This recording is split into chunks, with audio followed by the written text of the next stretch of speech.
నమస్కారం. నేను దేవరపల్లి ఎస్ఐని. జేన్పాడు గ్రామం జేన్పాడు రేవు వద్ద నుంచి జేన్పాడు గ్రామానికి చెందిన ఫారెస్ట్ ప్రొటెక్ట్ వాచర్ గాలి అప్పలరాజు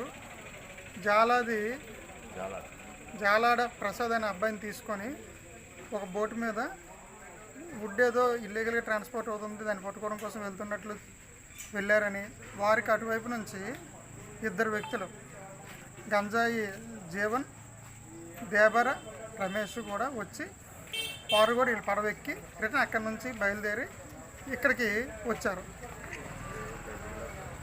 మరలా జేన్పాడు రేవు వైపు వస్తుండగా పడవలో బ్యాలెన్స్ కుదరక వాళ్ళు పడవలోకి వాటర్ వచ్చేసింది. పడవలోని వాటర్ వచ్చిన తర్వాత పడవ మునిగిపోవడం వలన అందులో నలుగురు కూడా మునిగిపోవడం జరిగింది. అప్పుడు జాలాద ప్రసాద్ అనే వ్యక్తి పడవను పట్టుకుని ఉండిపోవడం వలన రెస్క్యూ అవ్వగలిగారు. గట్టిగా అరిస్తే ఒడ్డున ఉండే వాళ్ళ నాన్నగారు వాళ్ళ పెద్దమ్మ అక్కడ ఏదో పొలం పనులు చేస్తూ ఉంటే విని వేరే పడవ మీద వెళ్ళి అతను